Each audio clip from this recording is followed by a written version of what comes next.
Good morning, everybody.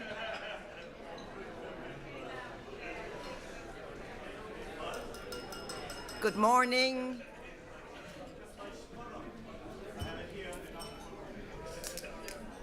Would everybody please take their seats? We have a very busy morning, and I have to ensure that I can live over my guarantee to let you out in time. I'm a bit sceptical about that, I have to say. But in any event, good morning, everybody. Welcome to you all again, and welcome to all of the people who are joining us online. This morning, we must get down to business and fulfil our first part of the mandate laid down by the Houses of the Oireachtas to make recommendations on the challenges and opportunities of an ageing population. Now, the second part of that operation is that we have to report on the topic, and following this weekend, I will begin work with the Secretariat on the report in the same way as happened in relation to the 8th Amendment of the Constitution, and it will be based on the results of the balloting today. The report and the recommendations will be based on what happens today. When the report is finalised, it will be circulated for information to the Assembly members before being presented to the Houses of the Oireachtas. It's my intention, and I hope to live up to this, to finalise the report by the end of September 2017. So we now have to begin our deliberations on the ballot paper, and that is no easy task, believe me. But I want to say this and make a general observation. How we come to these recommendations, the agreement on the ballot, the careful consideration of words and sentences and their potential implications is a fascinating exercise that goes to the very heart of deliberation and to the value of this particular process. As always, I want to involve the members as much as possible in preparation of the recommendations to go to the Oireachtas. Now, earlier this week, the members were circulated with a draft ballot paper, and we invited comments and questions from the members. Once again, the members have been very engaged, and this morning we have circulated a revised draft ballot paper, which takes account of some of the suggestions which we have received to date. Now, for clarity, the changes to the original draft have been marked in red, and I'm sure you have noticed that already on the versions we have circulated this morning. And I'm looking forward to hearing the members engage further on the ballot paper this morning. Now, I will now proceed to describe each of the questions on the ballot paper in turn. Following this, the members will move into private session and they'll have a roundtable discussion about the ballot paper, and then we'll go public again, as they say, and we'll have a Q&A session after the roundtable discussion. But in any event, the draft ballot paper is going up on the screen, and you have it in front of you, so whatever you find the easiest to deal with, do it that way. But I just want to make some introductory remarks. Over the course of the last weekend, that's the June weekend, and this weekend, all day yesterday, a long day yesterday, the members of the Assembly have considered a range of issues in relation to the second topic in the terms of reference of the Assembly, the challenges and opportunities of an ageing population. Before this weekend's meeting, as I've already said, a draft ballot paper was circulated to the members. The draft attempted to capture some of the key issues which have emerged during discussions during the weekend in June, and it also anticipated some of the issues which would emerge during yesterday's discussion. When it was circulated, the members were invited to provide initial observations to the Secretariat. The revised draft ballot paper has been circulated to the members this morning, as I've already indicated, and it incorporates some of the suggested changes. It also incorporates some further suggestions from the members during yesterday's feedback sessions. Before the members go into private session to discuss the revised ballot paper, I want to provide a brief explanation of each of the questions to explain what the question is trying to get at, what each of the options presented to the members mean, and in some cases why certain terminology has been used. Following the roundtable discussion, the relevant members of the expert advisory group who are here with us this morning, and I welcome them again, and I'm very happy they're here, Patricia Rickard-Clark, Eamon O'Shea and Susan Cliff. They will come up to the podium, and together with myself and Sharon, they will attempt to answer any questions you have on the draft. And time has been included in the agenda to allow any amendment agreed by the members before you go to voting. The results of the final ballot, as I've said, will form the basis of the recommendations to be made to the Houses of the Oireachtas. Now, I just want to say briefly about the draft ballot paper structure, because it has changed since yesterday. The revised draft ballot paper has an introductory question dealing with implementation of existing policies, and it's followed then by 3 sections, and the 3 sections are Section A, long-term care, Section B, pensions, and Section C, member-generated additional questions. Under each section, 1 or more draft questions are provided. I will now move on to explain these in turn. Now, and you may have noticed there was a former section on opportunities in retirement in the paper.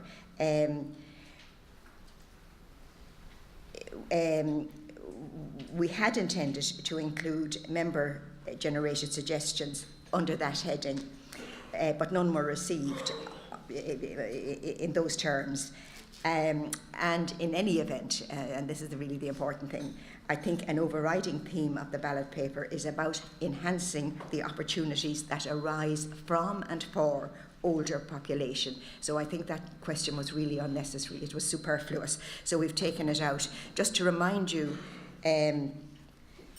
we've taken the section out, but just to remind you, the question that was in it was question 11, and the question was, do you agree that the skills and experience of older people are not being adequately utilised in social and economic life in Ireland? And I think it's true to say that that has been adequately covered in all of the other questions, and I do believe that it was really superfluous, so it has been taken out. So to get down to the nitty-gritty, as they say, question 1.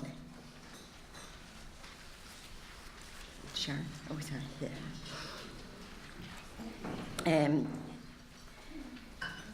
Now, the revised ballot paper now includes a specific question about implementation of existing policies. And I think it's true to say that this was perhaps the most dominant theme emerging from yesterday's discussions, and it was felt that it was therefore appropriate to include it as the very first question on the ballot paper. And you may recollect that yesterday I did mention the importance of implementation on several occasions, and I anticipated it going on all day, and I do think it is worthwhile to include that question. You'll see from the screen and from what's before you that it reads, the question, it's whether the government should urgently prioritise and implement existing policies and strategies in relation to older people, including, for example, the National Positive Ageing Strategy, which you remember was put on the screen on our website yesterday, the Carer Strategy, and a National Dementia Strategy.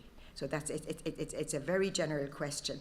I did think that perhaps there should be a question underneath, do you agree? Yeah, that just in terms of, I had forgotten that, but in terms of structure. So really it comes down to a yes or no answer. It's as simple as that. So then moving on to the more difficult aspect of it, we're going into Section A first. And as you know, Section A is long-term care. And the first question is question 2. It was formerly question 1, probably on the original draft. Question 2 seeks to obtain relatively straightforward information from the Assembly, who should be principally responsible for providing required care for older people.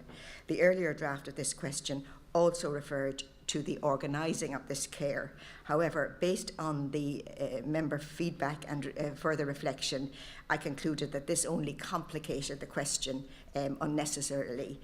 So you'll see that it's now worded in general: who should be principally responsible for providing required care for older people. As the short preamble to the question states, the question is posed to establish the views of the Assembly about who should be responsible for providing care.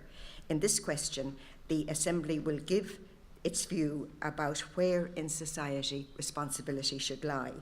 Now, we've set out 4 options in the question 2, and your function is to select only one of those options.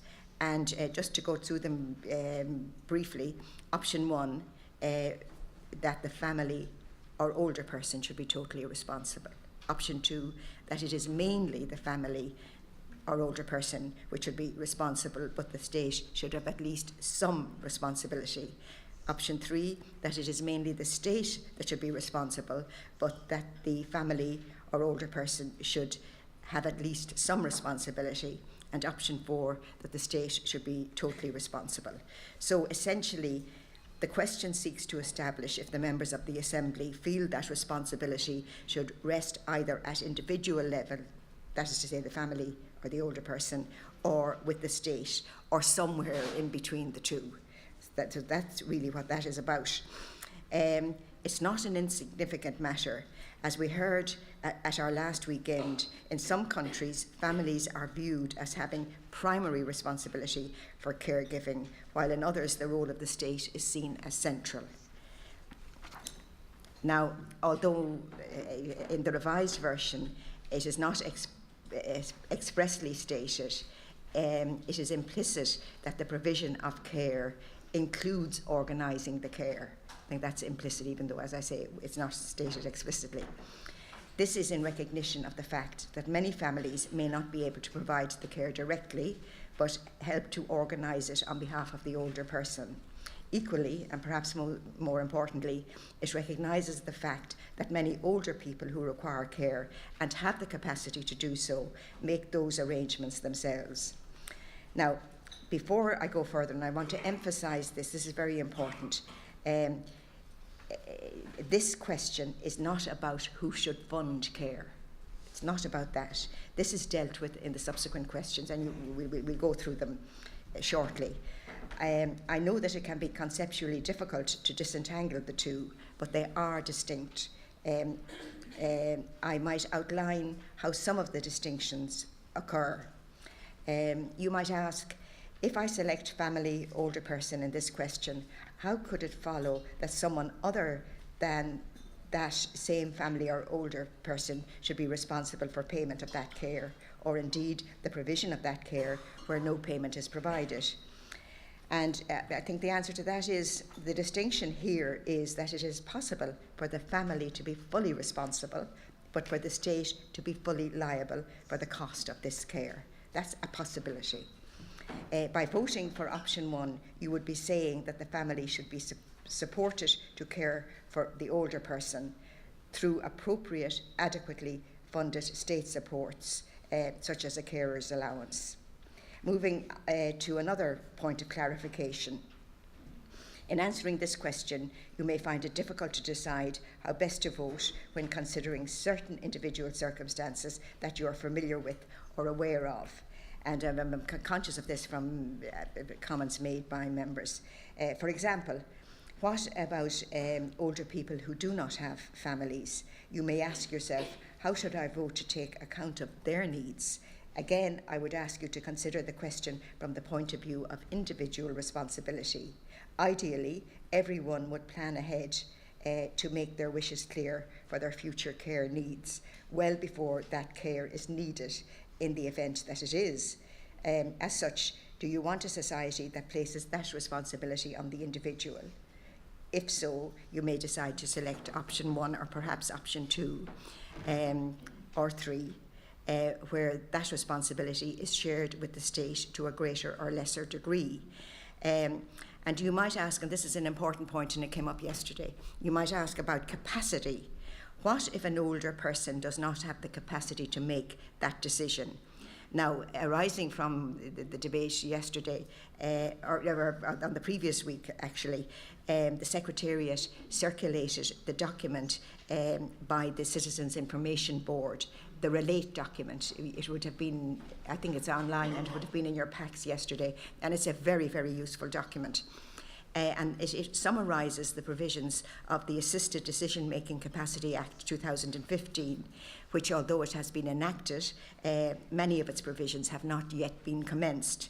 However, when those provisions are commenced, it will put in place a number of new arrangements. These arrangements will include assisted decision-making and co-decision-making and advanced health directives, which will enable a person to make legally binding agreements to be assisted and supported in making decisions about their welfare, property and affairs if the person happens to lack capacity in the future.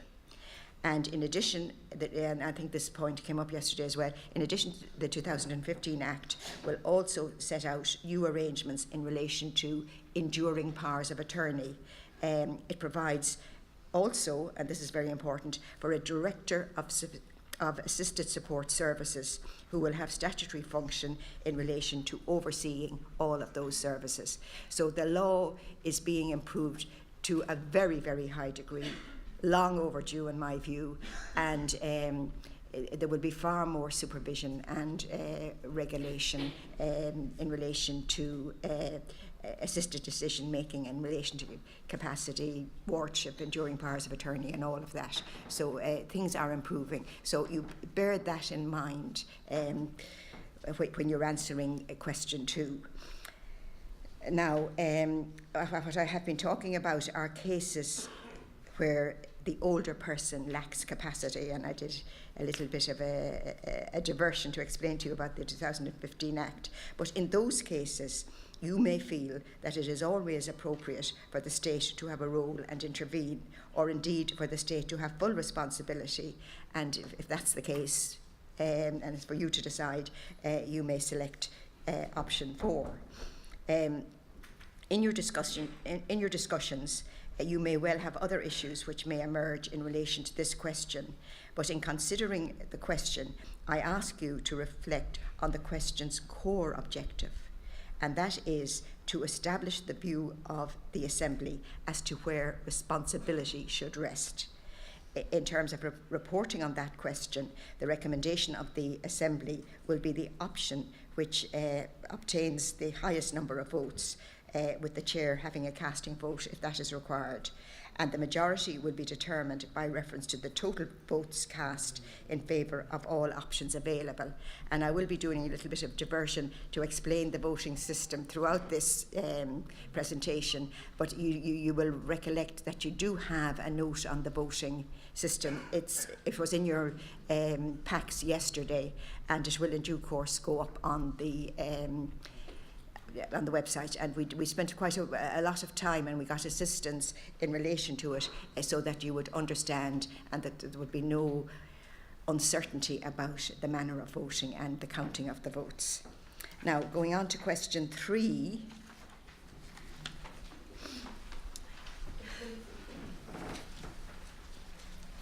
That was question 2 in the old draft, and using terminology you'll hear a few times this morning. It is a simple referendum-style question which asks a straightforward question with yes or no options. The question is, do you think there should be an increase in public resources? Sorry. Thank you very much.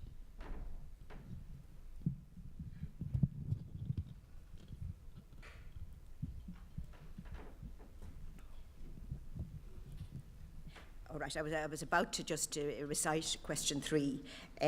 Do you think there should be an increase in public resources allocated for the care of older people? So I just want to emphasise increase there. In recognition of the fact that, generally speaking, people will vote for more money for everything, unless they have actually to pay for it themselves. Am I being very sceptical? The question also asks you to remember when casting your vote that any additional public resources allocated will mean less money is available in other areas of need, and or new forms of funding will be required to pay for any increase. Then the potential source of the funding is interrogated in question 4, and we'll come to that. But bear in mind that you're being asked, should there be an increase in public resources allocated to care of older people? But you have to bear in mind that that is going to affect other services provided, or possibly it is going to require a new source of funding. So, in relation to reporting on this question, it's a simple yes or no. A majority, and therefore the recommendation of the Assembly will be determined by reference to the total votes cast in favour of yes or no, with the answer with the highest number of votes being deemed to be the majority. Then question 4, that was question 3 in the old draft, and this is dealing with the funding. Some possible options of areas of funding referred to in question 3 are provided for in question 4. And when you look at question 3, its formulation currently, you'll see that we have underlined the word additional. So I just want to stress that we're talking about, this is about where, how additional funding is sourced. So bear in mind additional. It's not the funding for the care of older people currently. So as I've said, I have actually, what question 4 says is, where do you believe additional funding for care of older people should come from? And then there are 5 potential options provided, and you're asked to select one of these. Option 1 is that the additional funding for older people would come from a reallocation of existing tax-based resources. In other words, funding would be diverted from some other area, or funding would be obtained through a more efficient use of resources. Option 2 is that the additional funding for older people would come from an increase in general taxation, and we've given examples of direct tax such as income tax, value-added tax, and indirect taxes such as excise duties, levies and property taxes. Then option 3 is that the additional funding for older people would come from a compulsory social insurance payment. Now, this would be an earmarked tax for all workers linked to the labour market. It's not unlike, similar to, I suppose, the current PRSI mechanism and the Social Insurance Fund. And it would be earmarked or ring-fenced or whatever to fund long-term social care for older people. What is envisaged here is a payment which would cover all employees and self-employed workers. So that's what we have in mind in relation to option 3, all employees and all self-employed workers. Then option 4 is that additional funding for older people would come from long-term social care private insurance. In other words, privately funded by the insured. The person would take out a policy, that person would be the insured, and they would pay the premiums, and that would be the source of the additional funding. And I think it's worth mentioning that this would be somewhat similar to private health insurance. That's the sort of thing we have in mind. Option 5 is that the additional funding for older people would come from cost-sharing arrangements for users of all services. Included in this, and when we say services, we're including home care in this. Such a scheme would be financed by co-payments or by a charge on someone's assets. An example of a similar scheme with which you are familiar is the Fair Deal scheme. So the older person would contribute by making a payment or maybe or alternatively by a payment being derived from the older person's assets at a later stage. So as I say, the Fair Deal scheme is a good example to bear in mind when considering that question, and in particular when considering option 5. In terms of reporting on this question, the recommendation of the Assembly will be the option which obtained the highest number of votes, with the chair having a casting vote if required. So the recommendation is based on the preferred option. The majority will be determined by reference to the total votes cast in favour of all of the options available. Then going on to question 5, which was question 4 in the old draft. At this point, you will have answered questions about whether additional funding should be allocated, and if so, where it should come from. And then question 5 asks, logically I think, where this or how this additional funding will be spent. The wording of the question has once again been altered to aid comprehension and consistency. So the question now asks, where do you believe additional funding, and again you'll see that additional is underlined, for care of older people should be primarily spent. So we're not talking about additional current resources, we're talking about additional funding. And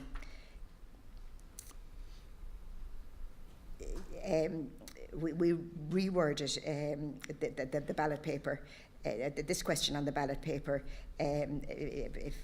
for clarity as a result of your feedback. And I want to say again, to be clear, this question is not asking where all funding should go. It is asking where new or extra funding should go. And once again, I emphasise the underlining of the word additional.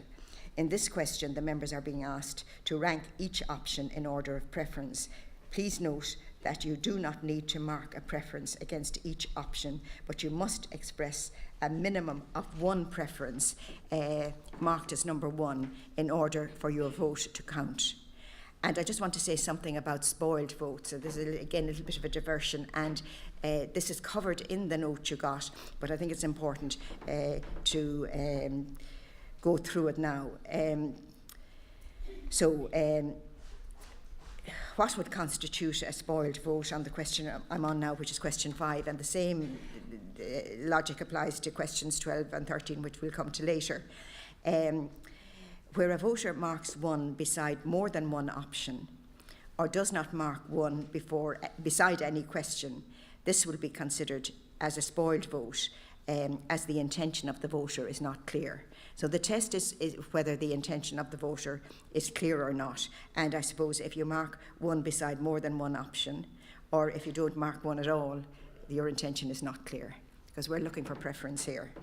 And then just another example, where a voter either skips or duplicates a preference other than the first preference, then only any preferences indicated up to the missing or duplicated preference will be counted. And I'll just give you an example of this, and I'm going to do it by reference to 5 questions because it illustrates it better.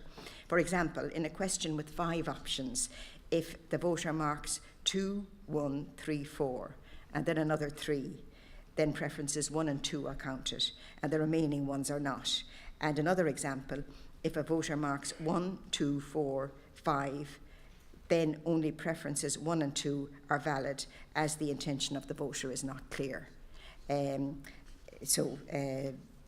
just to give you an understanding of what spoiled votes mean. And as I've said already, the details of the voting arrangements are in the note, which is in the pack. And if you have any questions on it, just refer to that first, and hopefully you'll find the answer. Moving back to the options available on question 5 in the draft ballot paper, you will see that there are 3 options presented.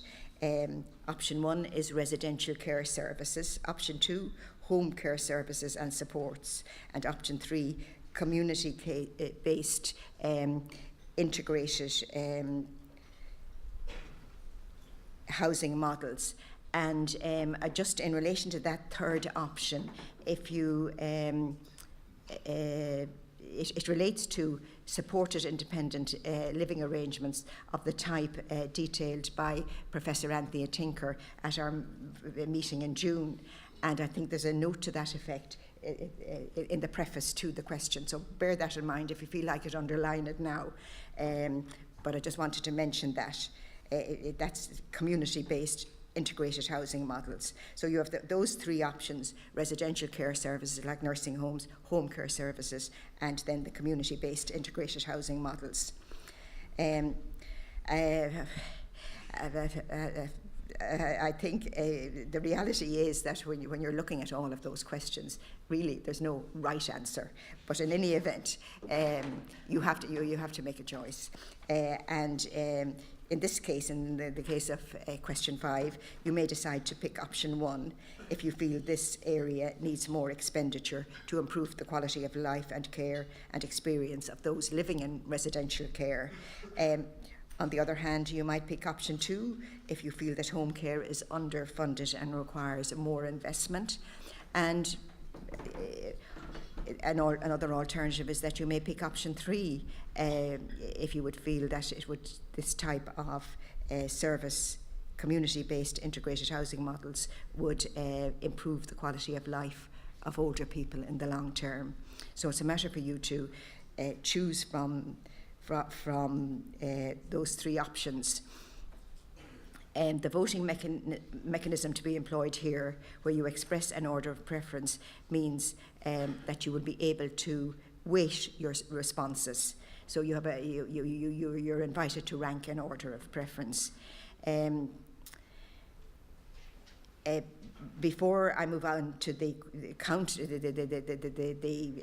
issue of counting the votes, I want to say a few words.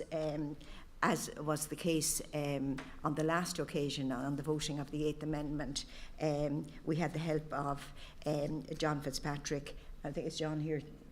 Yes. And John and his team have assisted us in preparing the ballot paper, and they will be here to deal with the counting of the votes. And it worked very well on the last occasion. There was no uncertainty, lack of clarity, which is extremely important.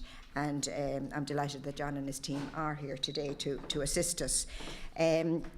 Just to tell you then about the counting,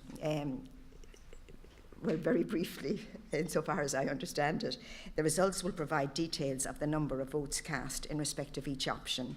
In order to facilitate clear reporting for these questions, the returning officer, that's John, will assign a score to each question, and these scores will be added up. For example, if there are 5 options in the question, then each time an option is voted as the first preference of a citizen, that question scores 5 points. Similarly, a score of 4 points is awarded to the second preference and down to 1 point for the last preference. That I'm talking about 5 options. The total scores are added up to give an overall vote for each question, and the results can be reported as a list of options in decreasing order of preference.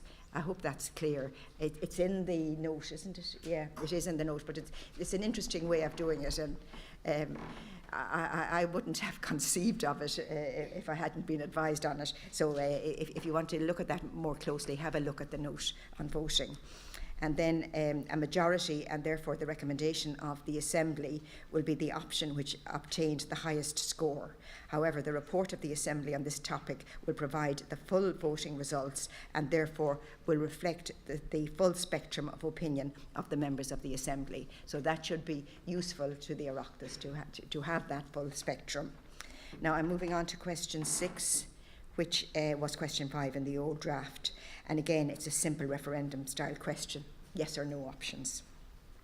The current question asks, do you think that the government should expedite the current commitment to place home care for older persons on a statutory footing And you may think that that overlaps somewhat with our new question 1 on implementation, but the reality is it's more explicit.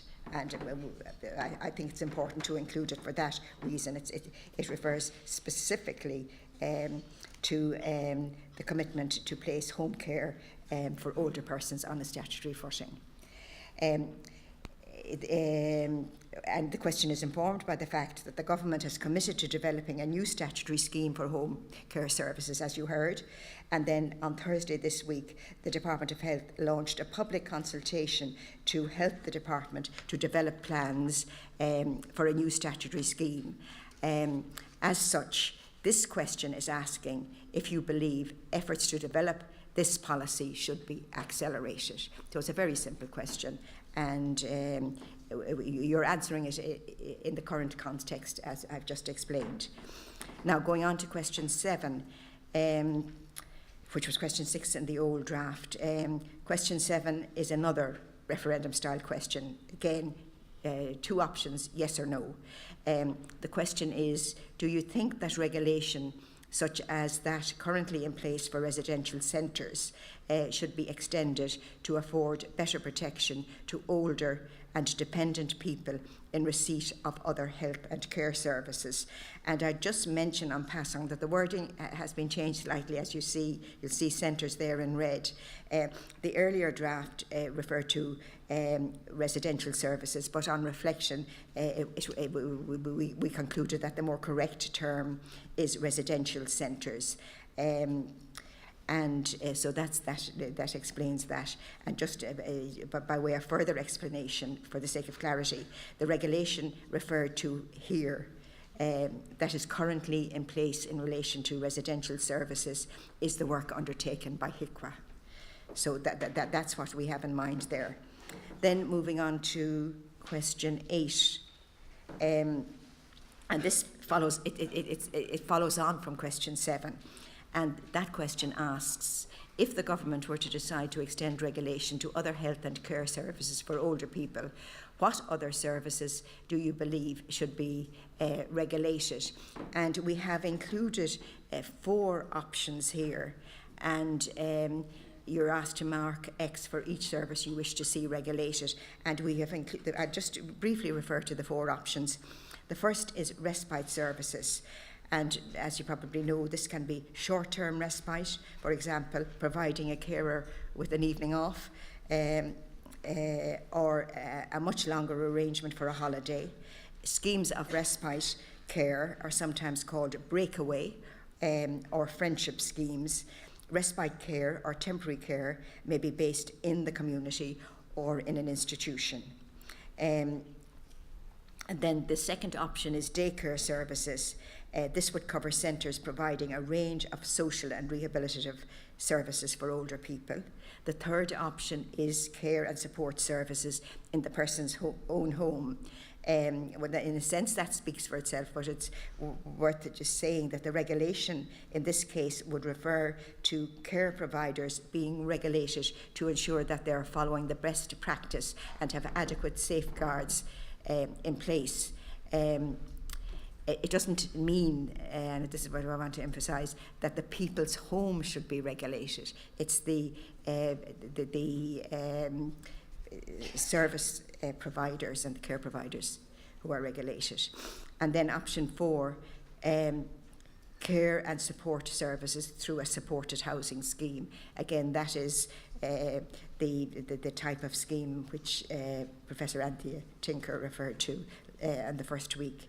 Now, just in relation to reporting for this question, the results will simply report for each of the options the number of people who marked the option along with the percentage of the electorate that the number represents. So there will be a number and a percentage opposite each option.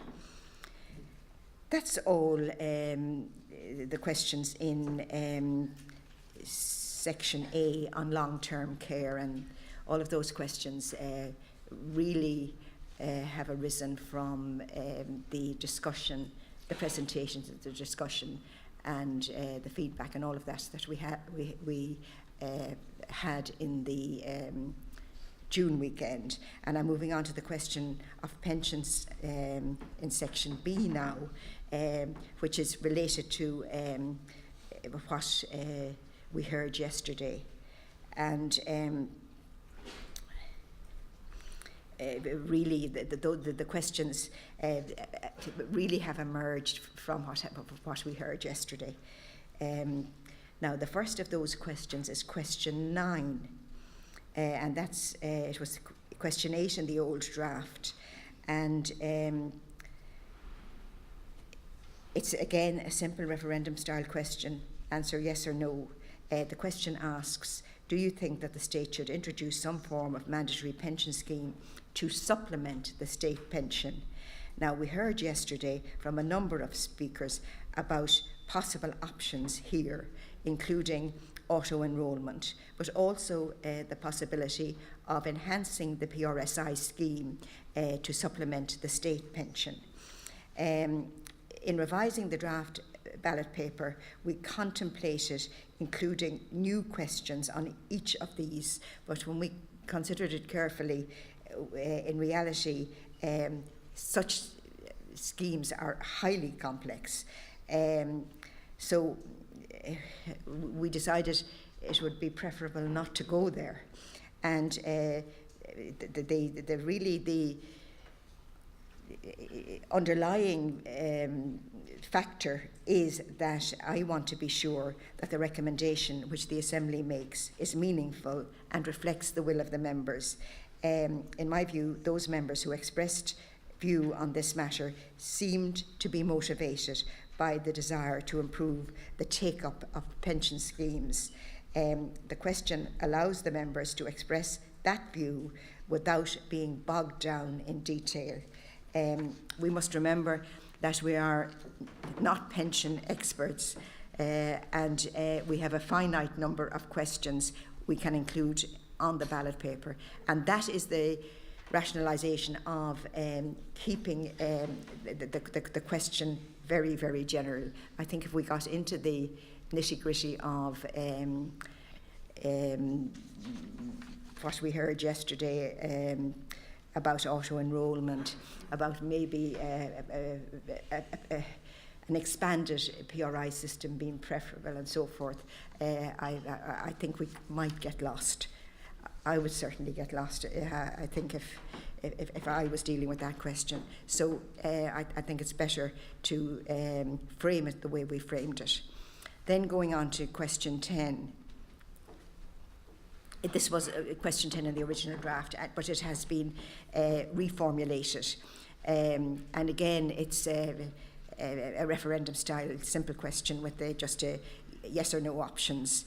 And the question is, do you think that the current anomaly which arises when a person must retire at 65 who must retire at 65, is not entitled to the pension until 66 should be removed? And I think that it's a very simple question, really, because it refers to the fact that there is a gap of 1 year between the age at which particular individuals must retire at 65 and that the age at which those persons can access the state pension. So you might be obliged to retire at 65, but currently you would not be entitled to the state pension until 66. And the gap is going to rise because the entitlement to the state pension is going to go up to 67 in 2021 and to 68 in 2028. So you bear those probable increases in the gap in mind, but we've just framed the question by reference to the current situation. If you must retire at 65, if that's your contract of employment, and you will not be entitled to the state pension until you're 66. So we're asking, should that be removed? And we heard a lot about that anomaly and the gap yesterday, and how job seekers allowance does not fill the gap, and the situation is going to be exacerbated in 2022. 2021 and 2028. So we're just asking you to answer by reference to the current scenario. Then question 11 is a new question. As I told you, the original 11 is gone. I explained that at the outset. This is question 11, which used to be question 9 in the old draft. And again, it's a simple yes or no answer. And the question is, do you think that mandatory retirement on the basis of age should be abolished? We changed the wording slightly to make it more explicit. Do you think that mandatory retirement on the basis of age should be abolished? And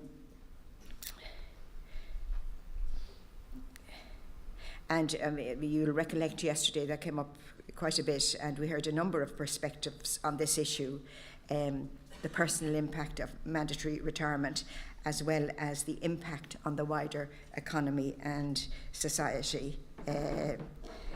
So that's that question. Again, a fairly simple question. Question 12 is a new question. And again, it's in general terms, but again, you heard yesterday quite a lot on the current situation and possibly what should be the situation.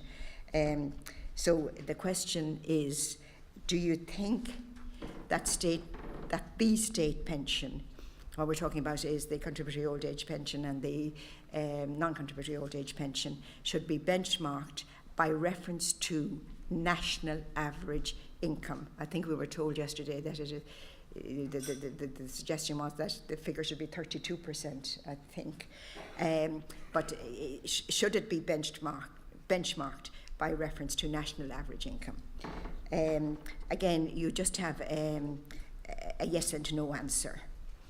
Then question 13 is another new question. And again, it's based on members' deliberations yesterday. And once again, it's just a simple yes or no answer required.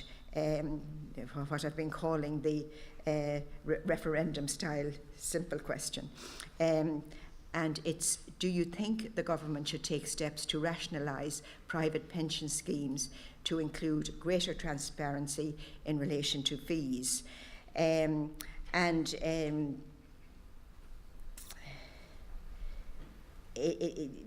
Basically, again, I'm relying on my own memory. What we heard yesterday was that after Brexit, 90% of private insurance schemes in Europe will be in this jurisdiction. And we also heard yesterday, I think, that there were only 3 private insurance schemes in the Netherlands, I think. But the point about it is that you're being asked a very general question, asking should the government take steps to rationalise private pension schemes. And another issue which we've included in the question, which arose yesterday, was the issue of fees in relation to private pension schemes and the lack of transparency in relation to fees. And that came across from the presentations, and you may think that you may want to express a view on that. Now, question 14 is a new question based on the members' deliberations yesterday, and again, it's just a yes and no answer. And the question is, should the government backdate the homemaker scheme to 1973? And you will recollect, I think it was Justin who dealt with this to most extent, and I was having a look at his paper this morning, and if you feel like it, have a look at his paper. But as you will recollect from yesterday, the homemaker scheme was introduced in 1994, I think, and it wasn't backdated. And somebody who left work, a woman who left work to look after her children in 1973, is unquestionably disadvantaged by reference to a person who left in 1994 when the Homemaker scheme came into force. So again, it's a very general question, and you can express a view on it. Then I have a new question 15 as well. And again, this came from members' deliberation, and it's again a yes and no question. And I think we've sort of rejigged the question somewhat. And the question, again, we've rejigged it so that it is in general terms. Do you think state support for carers, including access to education, retraining and pension arrangements, should be enhanced?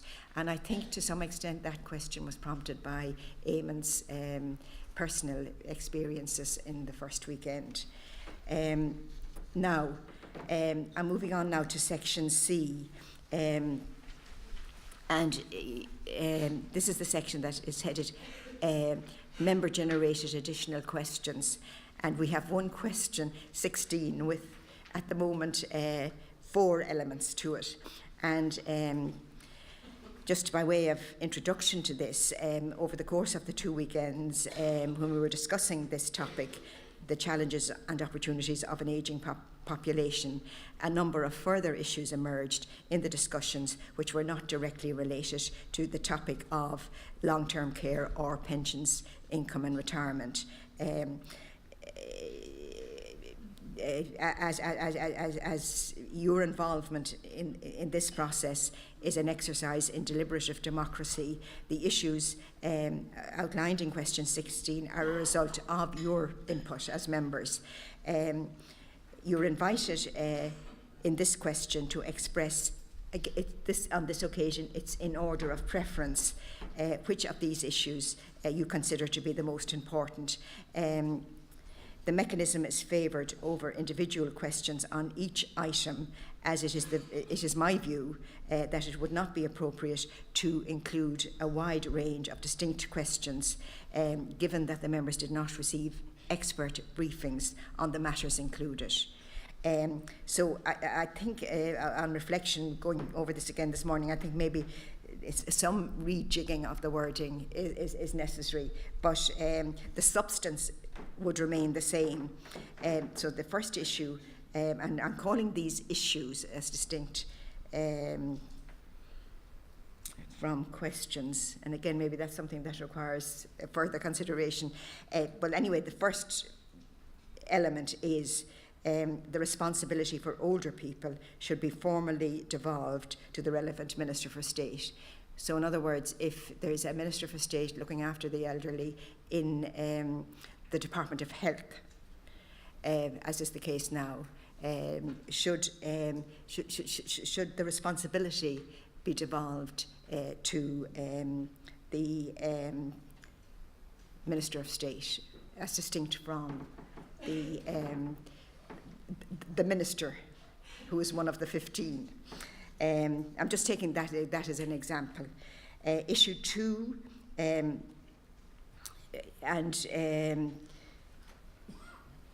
I think really it should be formulated as should there be a dedicated one-stop workshop for older people to assess information about their entitlements, and should an education campaign be run to support it.